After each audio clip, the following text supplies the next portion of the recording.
Yep. It's like a weird epiphany from like last year. Or I just like connected all the dots that I'm this extroverted person. I like talking. I am passionate about film, and I was like, that's a documentary, dude. Exactly, exactly. So, and you get to talk about the things that you like and the things that you experienced. And yeah, the thing is like I always maintain like honesty and authenticity at all times. So that's what really like drove me into doing this. Right. Yeah.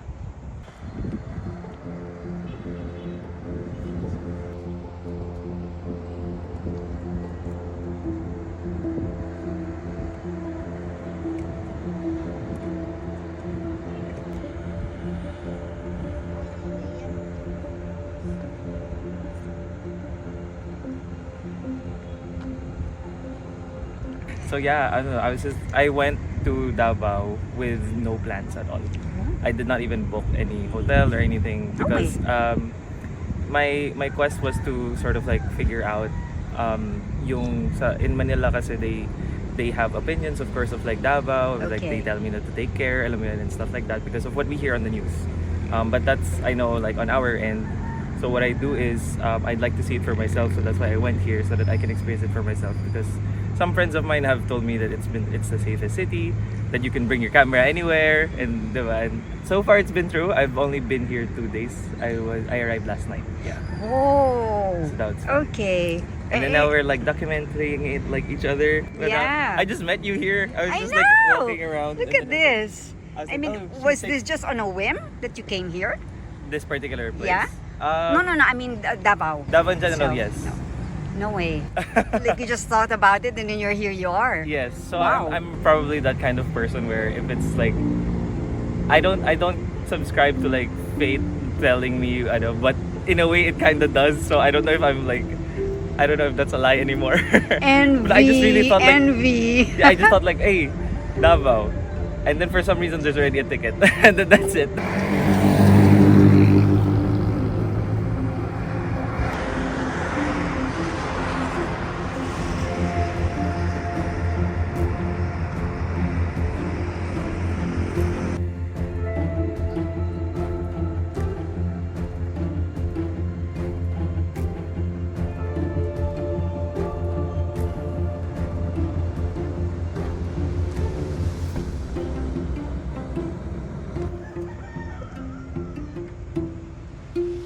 Professionally, I work as a commercial director, but for passion projects, I usually just like go out. I search for stories, Filipino stories in particular. Yeah, I'm not so much into like documenting the place, but more of like its people, because the place they're there to stay, but the people's stories, diba, like they tend to be limited, but at the same time like limited in the sense of like because there's only like the span of a human life, pero unlimited siya in terms of like quantity of many people. Eh, sobrang extroverted pa naman ako, so like I talk to everyone. So I just get like people's stories talaga. I take my leaves talaga eh. So I really do like run them dry. So I'm able to like afford to do this kasi this is personal eh. So hindi siya like, it's not part of like what I do for work. Right. Because right. when I'm back into like office hours mode, then I just come into work and then like I do shoots, we do the normal thing that we do with commercials, and yeah, it's almost as if like this like didn't happen the week before. Right. Wow. So yeah. Okay. But I do tell them about it. Like they enjoy my stories of like spontaneity and everything. So yeah. But they know that that's not like our thing. We don't do documentaries. So that's just like a me thing. Yeah. At least within the team so far. You've always been into docus. Parang like last year probably. I just know I want to sit here and that's part of the shot, but I don't know if it looks good. Okay.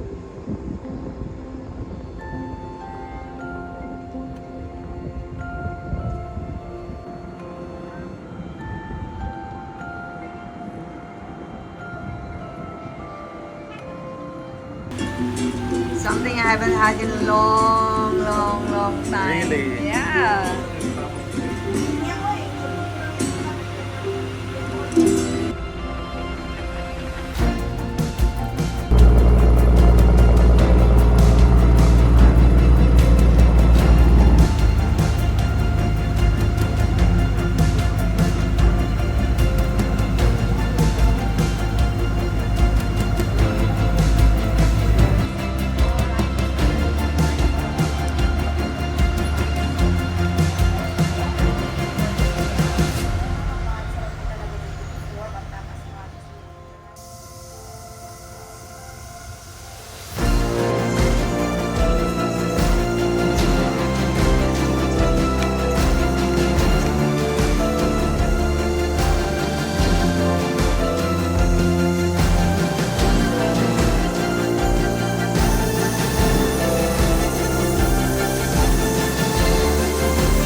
siyempre, nandito kami, turismo ito. Siyempre, kung maraming turista, marami rin Mas kami masaya. kita. Kung walang turista, wala rin. Oo, ikaw naman. Pero kami lahat, sir, ng bangkero, sir, mangingisda kami lahat. Ganun. Oo po. Doon din po Kapag sa- wala kaming, sir, walang matumal masyadong turista, mangingisda kami. Mangingisda kayo. Maganda naman ang huli po dito. Ha? Maganda po mga huli. Mayroon din. Kasi Pero, may Hindi. May araw, wala rin kami huli. Ganun. Pero magpasalamat kami sa turismo, siyempre. May income kami kapag tulad ngayon. Nakabiyahe ako. Siyempre, mayroon ng pangbigas. Kami bang umpisa? Kami ang una sa'yo? Kadalawa na At kadalawa? Okay. Pero kada adlaw ba kayo nangingisda? Ay, hindi naman. Ah, Pero kung yun sa bangkero, ma'am, araw-araw kami. Pero hindi naman araw-araw kami ng kabiyahe. Siyempre, matumal Hindi naman naman palagi din. may turista doon.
Sabay-sabay daw dapat na walang iwanan.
From there, Ecoland Drive, all the way, I did the whole coastal road oh wow. up until Matina Aplaya where I met you. Yeah. Imagine that. That's fun. It's long. To be fair, I was having fun, so I guess that's why I didn't feel that.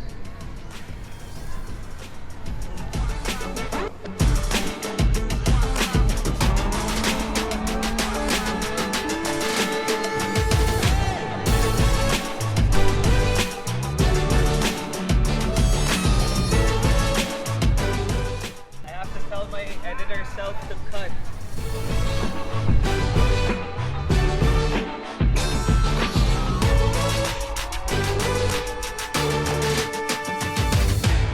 Do a walking one. Okay, walk Okay. back. Stand. Okay, arms down. And then arms laid out. I was like, do all the poses. You're not coming back here. Take all the takes. Filmmaker life. Wow. That's a set poses. I don't have like a shot list. But I was just, while I was walking, I was already thinking of, oh man, what am I gonna do? Like I have the framing, but I don't Okay. really know what I'm gonna do if I'm actually there. So I was thinking while I was running up. I didn't know you were gonna pose. I thought you just were gonna walk and then walk back. Oh, he's posing. Okay, I gotta go again. I did one walk, so I have that shot just in case I need that one. Right. And then I walked back, did some poses just in case I need those. Because I know I'm not gonna come back there if I'm like I go back here and then I hit the record and I'm like, I should have done poses. Filmmaker, solo filmmaker life. Yes. When you're traveling alone, that's the thing that you gotta do. Yep. But you've been doing it quite often already. Oh yeah. And I think like it's also like one way for me to like get rid of the social anxiety. You know, as much as I'd like to keep saying that I'm an extrovert, I like facing people. You know, there's always still that like, you know, self-deprecation inside. It's for every artist. Like, you know, you're very tough on yourself as an artist at all times. So that's why I don't really like seeing myself on camera. But like a practice that I started, you know, integrating into like these things that I do is that I put myself in the frame because I like the composition. It just needs a subject. Right. So I tend to like myself more because I see myself as the subject. So it's kind of like I wouldn't say brainwashing, but I am conditioning myself to like my own image whenever I Right. see the frame. So it helps. It helps. Okay, okay. Yeah. Yeah, the more you do it, the better you get at it, right?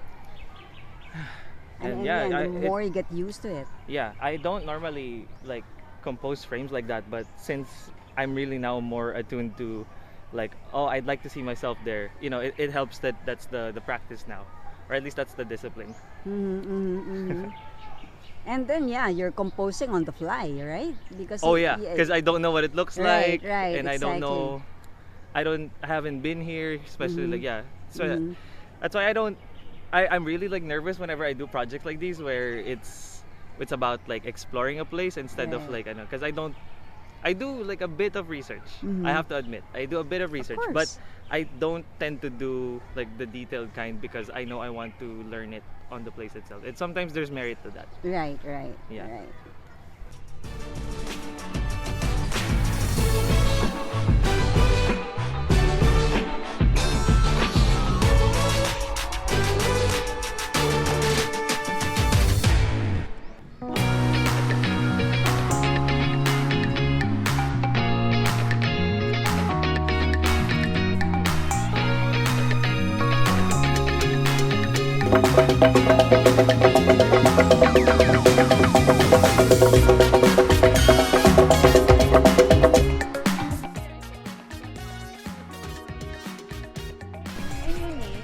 My name is Imelda Abon. Under po kami sa City Tourism of Davao.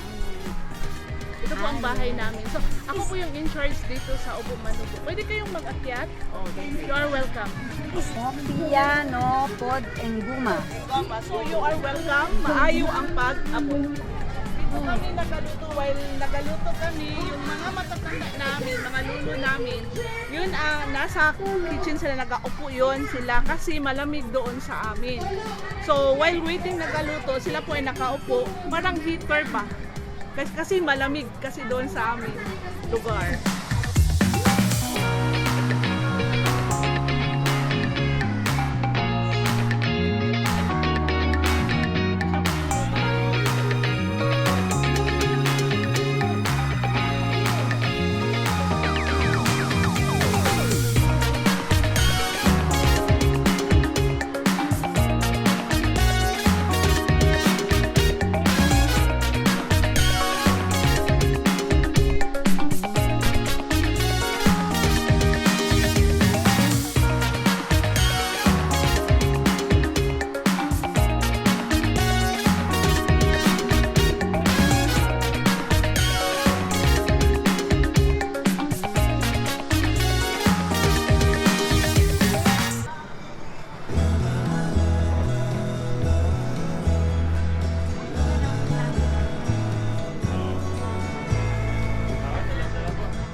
Like whenever I make friends, kasi I tend to tell them like, if you've gotten to know me in this lifetime, you're in this for life na.